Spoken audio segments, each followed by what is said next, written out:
1 year கம்ப்ளீட்டான குழந்தைங்களுக்கு egg rice எப்படி செய்யலான்னு பார்ப்போம் வாங்க. ஒரு முட்டை எடுத்துருக்கேங்க. அந்த முட்டை நாட்டுக்கோழி முட்டையாக இருந்தாலும் பரவாயில்ல, இல்லை ரெக்காங்கோழி முட்டையாக இருந்தாலும் பரவாயில்ல. நான் ஒரு முட்டை எடுத்திருக்கேன்.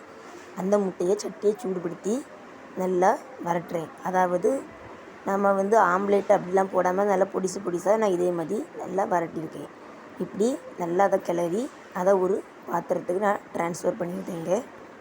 இப்போ நான் அதே சட்டியில் எண்ணெய் ஊற்றி அதில் ஒரு ஸ்பூன் ஜீரகம் போட்டு அது ஜீரகம் நல்லா பொரிய விடுறேன். ஜீரகம் நல்லா பொரிஞ்சதுக்கப்புறம் கட் பண்ணி வச்சுருக்க ஒரு பல்லாரி போடுறேன். அதாவது இந்த பல்லாரியுடைய குவான்டிட்டி நான் கொஞ்சம் எக்ஸ்ட்ரா எடுத்திருக்கேன். ஏன்னா எனக்கு ஒரு பொண்ணு இருக்கா, அவளுக்கு ஸ்கூலுக்கு கொடுத்து விடுறதுக்காக. அவள் எனக்கு வேணும் அப்படின்னு சொல்லி கேட்டிருந்தா. அதனால் சரி பையனுக்கும் அவளுக்கும் சேர்த்தே கிண்டிடுவோம் அப்படின்னு சொல்லி அவளுக்கு சேர்த்தே எடுத்திருக்கேன்.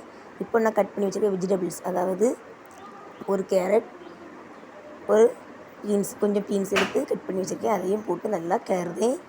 கட் பண்ணி வச்சுருக்கேன் தக்காளி பழம் போடுறேன். ஒரு தக்காளி பழம் போட்டிருக்கேன். கொஞ்சம் இஞ்சி பூண்டு பேஸ்ட்டு போடணும். எல்லாம் போட்டு நல்லா கிளறணும்.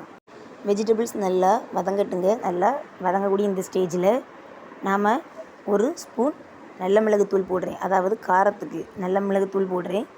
நல்ல மிளகுத்தூள் போட்டு அதையும் நல்லா கிளறுதேன். நல்லா இப்படி கிளறுதேன். கிளறுனதுக்கப்புறம் அதில் ஒரு ஸ்பூன் மஞ்சள் தூள் போடுறேன். மஞ்சள் தூள் போட்டு அதையும் நல்லா கிளறிக்கிட்டு இந்த வெஜிடபிள்ஸ்லாம் நல்லா வேகிறதுக்காண்டி ஒரு கிளாஸ் தண்ணி ஊற்றுறேங்க.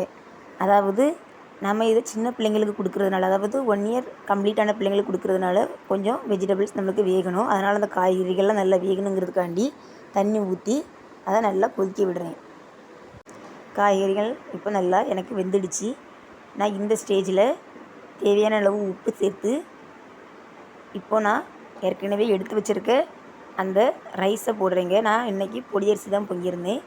அதை நல்லா குழையிறது மாதிரி பொங்கியிருக்கணும். அப்போனா தான் சின்ன குழந்தைங்களுக்கு கொடுக்கும்போது நம்ம கையை வச்சு லைட்டாக மசித்து கொடுக்க முடியும். ஏன்னா நான் மிக்சியில் நம்ம இப்போ அரைக்க போகிறதில்ல. ஏன்னா அவங்களுக்கு 1 இயர் கம்ப்ளீட் ஆகிட்டு. அதனால் நான் அதை மசித்து கொடுக்கறதுக்காண்டி ரைஸை போட்டு அது கூடவே ஏற்கனவே நம்ம ப்ரிப்பேர் பண்ணி வச்சுருந்த அந்த எக்கையும் போட்டு அதையும் நல்லா கிளறுதேன். இப்போ நமக்கு முட்டை ரைஸ் ரெடி ஆகிடுச்சிங்க. இந்த எக் ரைஸை நாம் 1 இயர் கம்ப்ளீட்டான குழந்தைங்களுக்கு கொடுக்கலாம். ஃபஸ்ட்டு ஸ்டார்டிங்கில் அவங்க கொஞ்சமாக தான் சாப்பிடுவாங்க. ஏன்னா இதனுடைய டேஸ்ட் அவங்களுக்கு வித்தியாசமாக இருக்கும்.